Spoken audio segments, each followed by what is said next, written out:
Okay, now you're diagnosed with type 2 diabetes, newly diagnosed type 2 diabetes.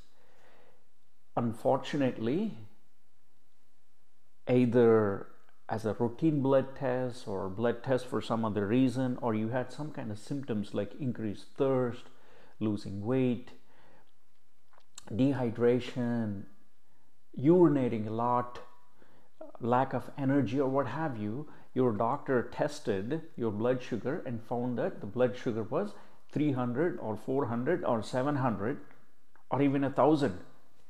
What is the first reaction? The first reaction is panic. Obviously, all of us, including me, would panic when we hear this news. So now we are diagnosed newly with type 2 diabetes. Now what do? Your doctor might have recommended or put you on some blood sugar medication, metformin, glipizide, sulfonylurea, so what have you, a combination of pills and maybe insulin. Usually, if your blood sugar is above 250, your doctor might put you on insulin, right? So that is the first thing. And that is right. That is how you have to handle it. First, you have to bring your blood sugar down, but the treatment does not stop there. Do not panic. Do what's needed in the initial phase, and as the blood sugar comes down, as the emotions start subsiding, you have to understand how you developed type 2 diabetes at the first place. What caused it? You did not have it, and now you have it. So something is going on within the body that has caused your blood sugar to go up. If you can identify that and reverse that process, your blood sugar would improve naturally, and you can come off those insulins, those blood sugar medications, and eventually, hopefully, come off of all of the medications and just have a good quality of life without the side effects of both the diabetes and you see, whenever we have a medical condition like diabetes or hypertension or even cancer, what have you, there are complications or effects of the disease itself, and there are side effects of the medications that you use to treat. For instance, insulin. Insulin is used to control the blood sugar, but it can also increase your weight, right? Because it acts like a growth factor. It's an anabolic hormone, so it can increase your weight and while it is doing its effect. So there are side effects to the medications, and there are complications of the disease itself. So when you improve your blood sugar naturally, you are both addressing the complications of the disease itself, and by getting off the medications, you are not subjecting yourself to the side effects of the medications. Okay, now coming back to the root cause of diabetes type 2. I'm not talking about type 1. That's a whole different thing. It's an autoimmune problem. We can discuss it at a later later time. But for now, type 2 diabetes is a lifestyle disorder. When you are diagnosed, or somebody is diagnosed with type 2 diabetes, what happens is they develop what's called insulin receptor desensitization. Now don't panic with all these words. I'll break it down into simpler words, into simpler language. Insulin receptor desensitization is also called insulin resistance. You might have heard the word insulin resistance. Now I'm going to go into a little bit of depth into what is insulin resistance or insulin receptor desensitization. Now when we consume food, when we consume carbohydrates, it gets broken down into sugar, right? We all know that. It gets broken down into These complex sugars get broken down into simpler sugars called monosaccharides. These sugars get distributed within the body. From the blood circulation, cells take up and use it as a fuel. Now, what are the cells that take up this blood sugar and use it for energy? They are the muscle cells. Now, muscle cells take up a large volume of our body. Now, imagine, our bones are actually moved. The movement of our bones, whatever movement you do, all the movement happens because of the muscles and the tendons. If you take a human body and break it down into parts, you have skin. I'm going from the surface deep inside, right? You take away the skin, you have muscle. You immediately encounter subcutaneous fat or subcutaneous tissues, and then the fat, and you encounter muscle. And then there is blood vessels and bones, and there are some organs here and there. There is brain, there are eyes, and there are all organs doing their function. But bulk of our body is made of bones and muscles. Now, muscles are the soft tissues that use blood sugar. Now, within the muscle cell, there are receptors. There are receptors that act as channels, that act as switches. The receptors are like switches.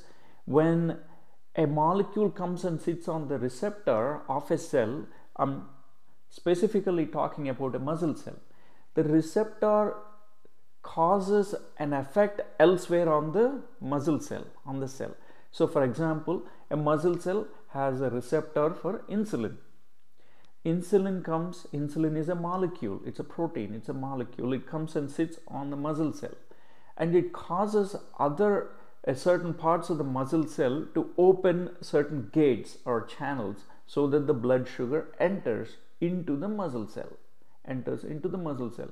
When the receptors enter, the blood sugar goes and sits in the muscle cell, the blood sugar gets used up for its energy needs. What happens when the receptors become resistant to the insulin? That is called insulin receptor desensitization, also called insulin resistance. When we say insulin resistance, it means insulin molecule resistance or insulin receptor resistance.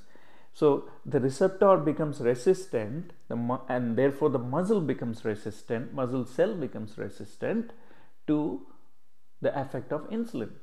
So blood sugar cannot enter into the muscle cell, and it stays within the blood circulation, and that is detected as high blood sugar, and it gets a name called type 2 diabetes.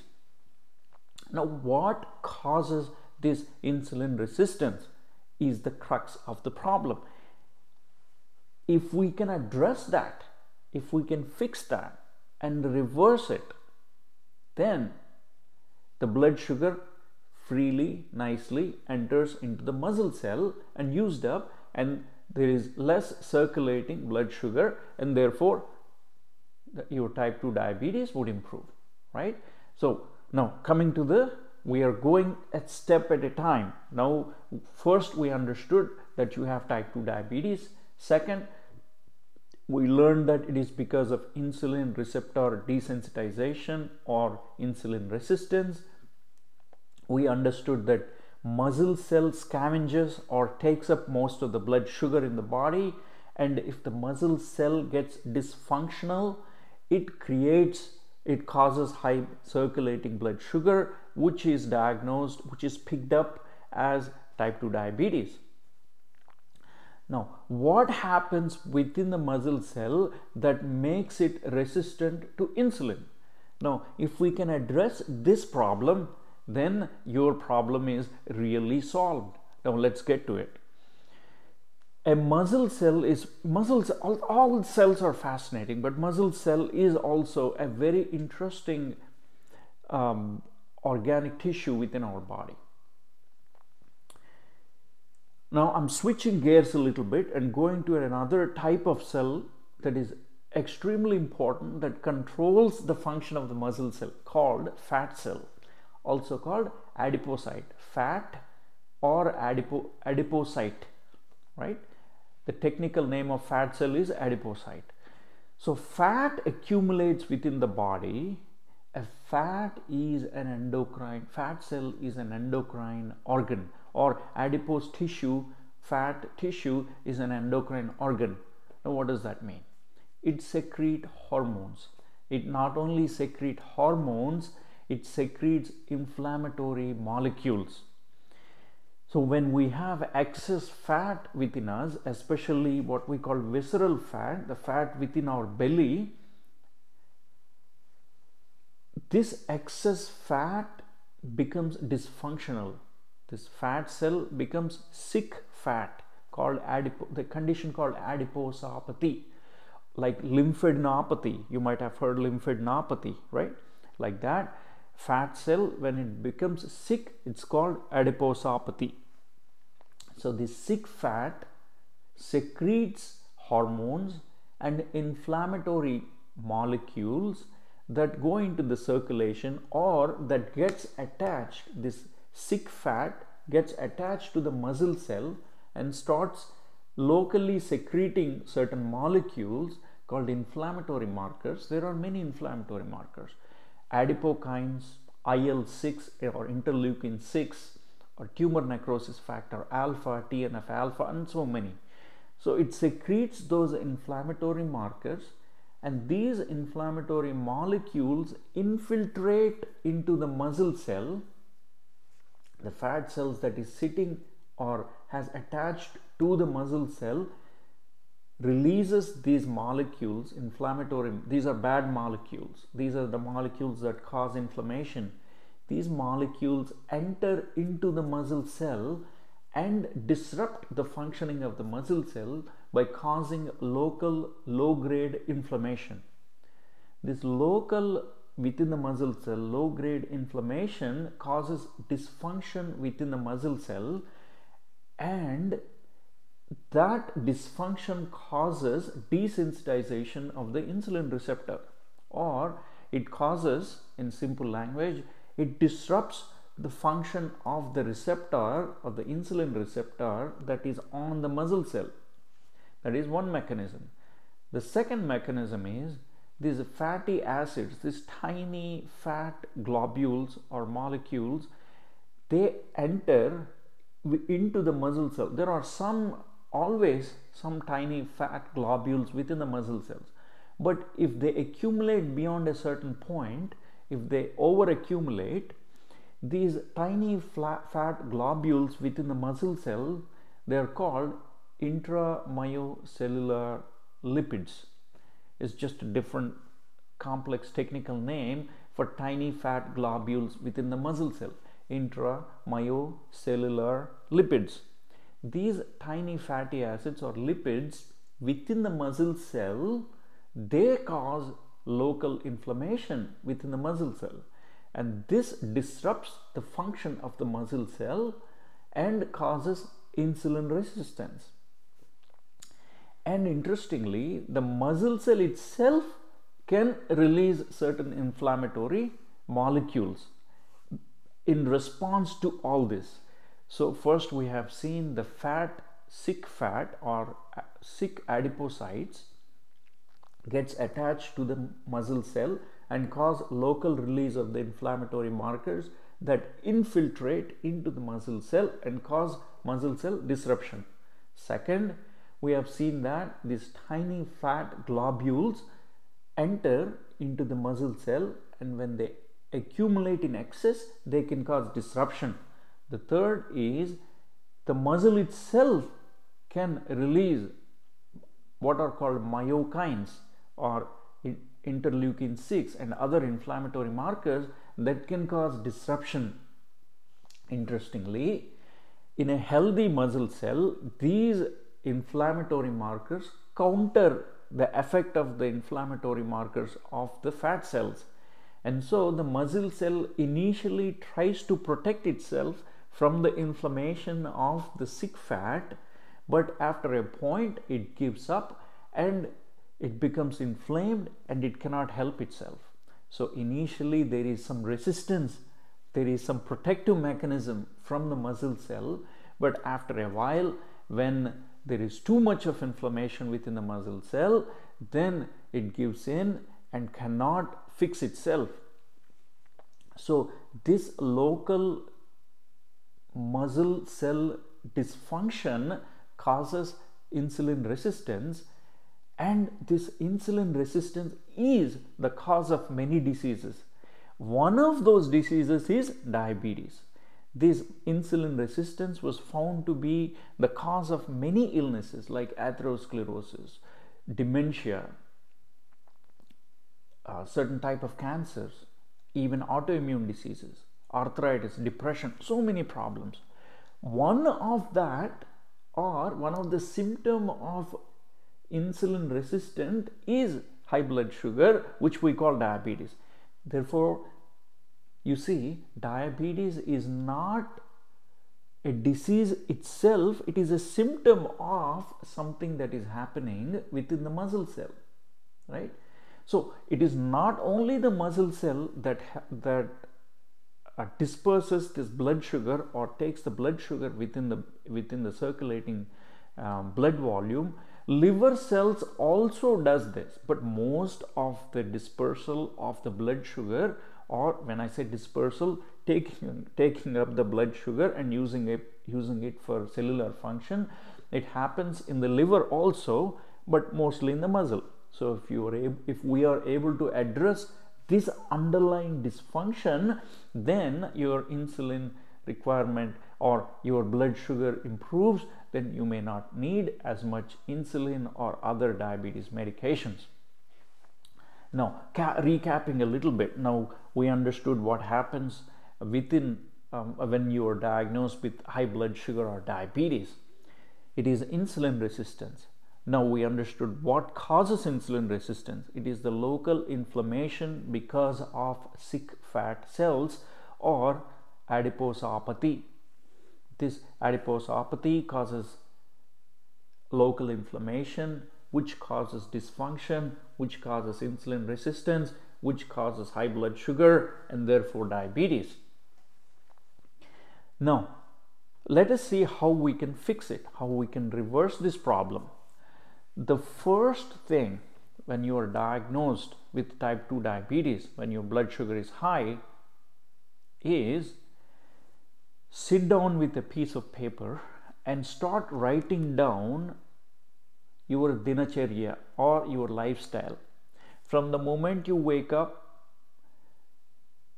to the moment you go to bed, write down everything that goes into your mouth.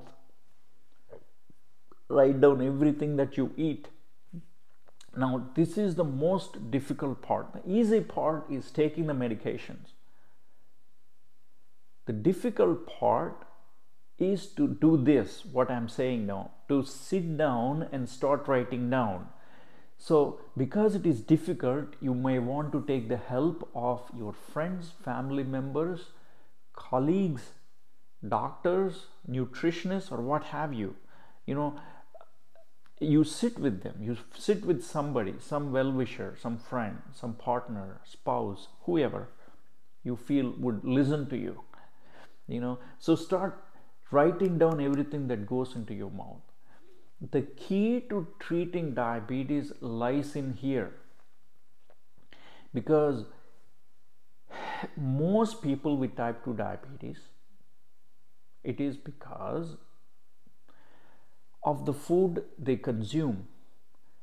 Ultra processed food, ultra refined food, or carbohydrates, high fat, saturated fat in the food, beyond the caloric needs, beyond the energy needs, and manufactured food that has preservatives, chemicals, and God knows what else is in the food when they manufacture them, so that they increase the shelf life of those foods.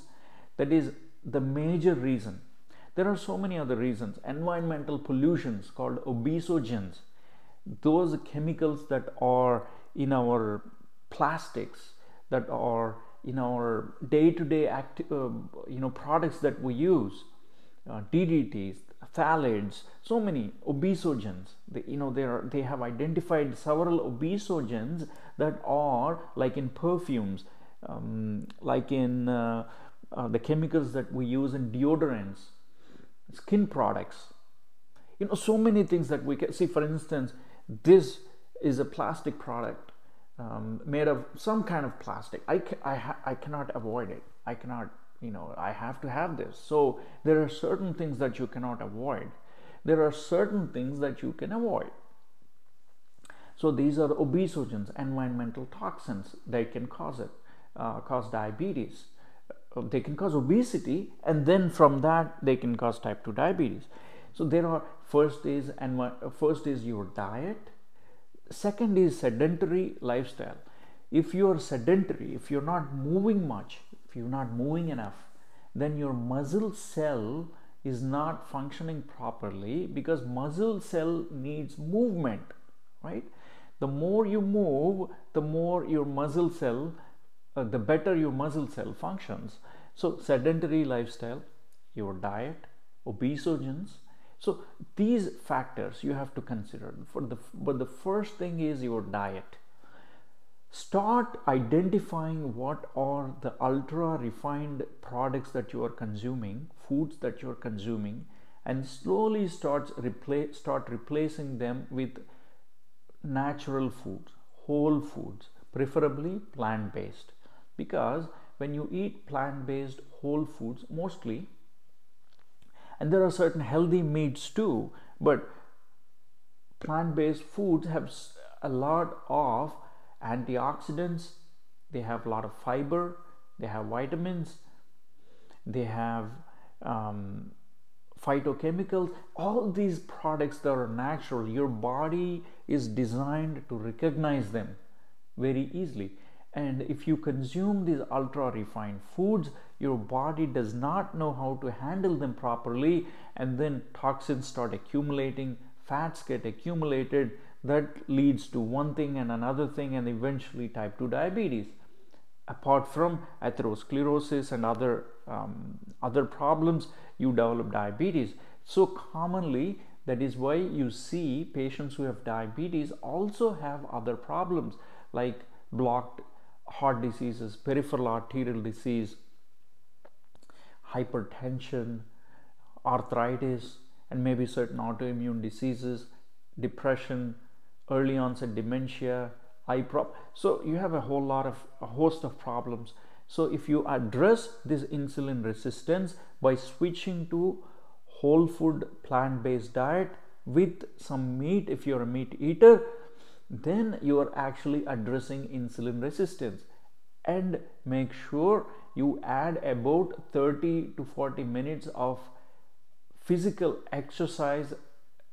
That's added physical, not just moving around in the house and things like that, but you actually exercise your muscles so that they start releasing anti-inflammatory chemicals and molecules that counter these inflammatory molecules within the cells. So the goal is to improve your muscle cell function, to make sure that from a dysfunctional muscle cell, they become more functional, they become healthy, and insulin resistance improves. So that is how you do it, how you go to the root of the problem. The first we saw replacing ultra refined food with whole food plant-based. There are so many books out there, so you can go to the internet, you can go to YouTube and see how to do this switch, the switch that works, the food that works for you. You may have to do some trial and error, so the foods that I like, that I savor, the whole foods, the plant-based food that I like, you may not like them. So try to find out what works for you, or what is available in your location. You may be from somewhere in the world. I live in United States, I'm from India, so we eat a certain type of food. You may be in Brazil, you may be in a different country, South America, you may be in UK, you may be in China, you may be in Middle East, you may be in Sri Lanka, so Australia. So whatever food that is locally available, that is a whole food that has all the healthy ingredients, try to substitute. That is first thing. Second is add some physical activity, because your muscle cell requires physical activity to function properly. Third is spacing your meal time, that it is not just enough to add, substitute good food, good quality food, but you also have to time your food. Why? Because our body has what's called circadian rhythm. Certain hormones are secreted at a certain times in the body. So if you can time your food to your circadian rhythm, then you are providing the body not only a high quality food, but also at the right time, so that it can process it. See, our body is a complex processing unit. Imagine mouth is one end and your anus is the other end of it. Everything that happens between these two ends is just complex processing. It's a very the most complicated factory that you can think of. So the processing of the food that goes into your mouth and the processing of the material that is already stored is all the metabolism is about. So we are in the third lifestyle change that we need to make, that is the timing of the food. Create your 24 hours, divide your 24 hours into what is called a feeding window and a fasting window. It was found that most of the Americans eat up to 12 to 15 meals, 12 to 15 times a day. It's not, so we think of 3 meals a day, right? So I always ask my patients, okay, you eat 3 meals a day, and what do you eat between those meals? And there is always some snacking that is going on between the meals. So divide your 24 hours into a feeding window. Let us say 8 to 10 hours of feeding. You start your feeding at 8 a.m.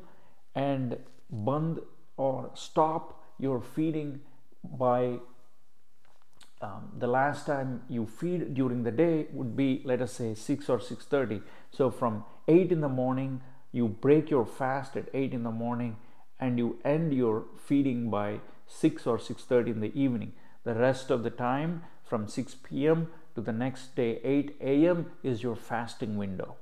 So in this feeding window, you have to eat high quality, good food, whole food, natural food, and space it out.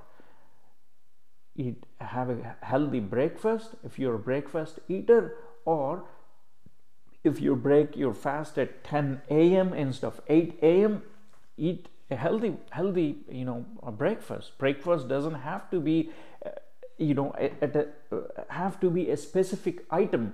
It can be something very healthy. You can break your fast at 8 a.m. or 10 a.m. But whatever you do, try to keep this feeding window as close to the morning times as possible, because remember, we talked about circadian rhythm.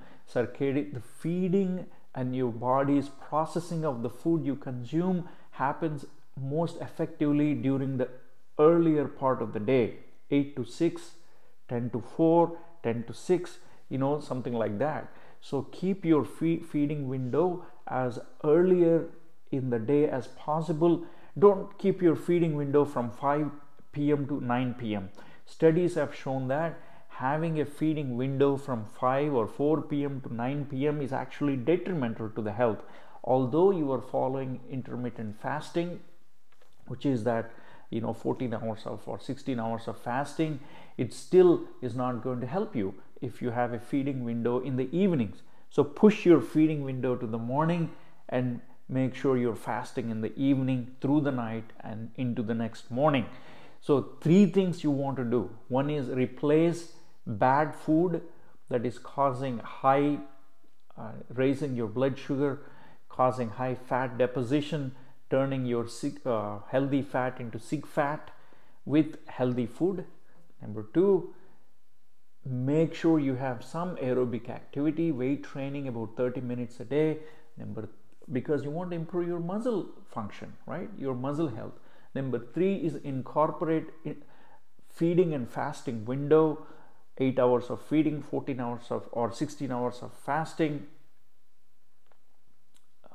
or 10 hours of feeding, 14 hours of fasting.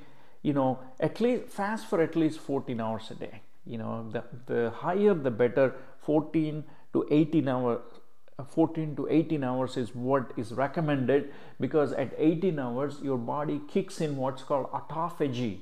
Autophagy is self cleaning within the cells. So we can talk about autophagy in a different discussion, but for now remember that at 18 hours and beyond, your cells or body kicks in a process called autophagy.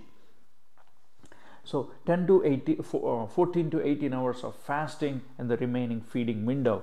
So, and start with these things, and you will see dramatic improvement of your blood sugars, because remember, your high blood sugar is because of insulin resistance, and this is how you improve insulin resistance. Drugs, insulin and other pills does nothing to insulin resistance. It only reduces your blood sugar, and reducing blood sugar is not addressing the underlying problem.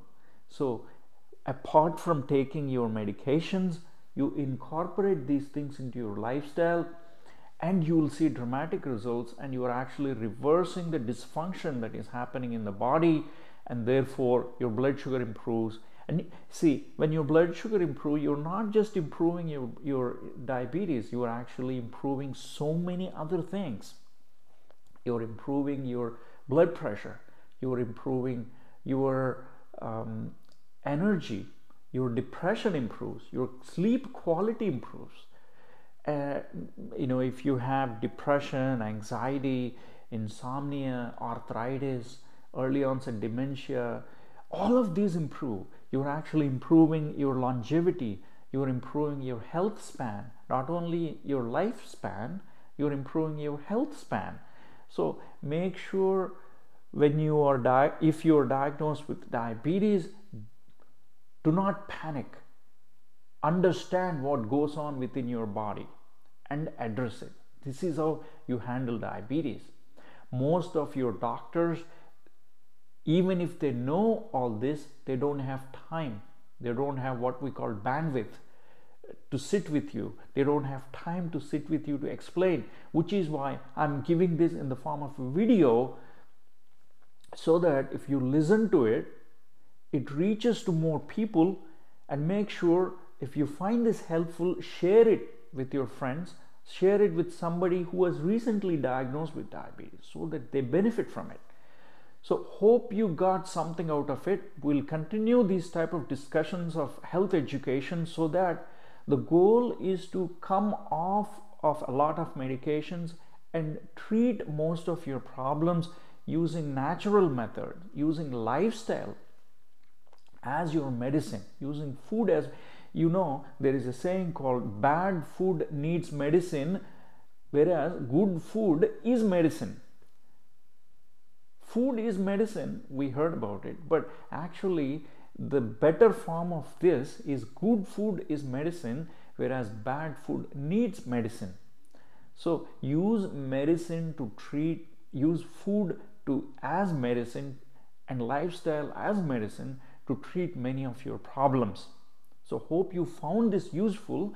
Until we meet next time, stay healthy and stay safe. Thank you.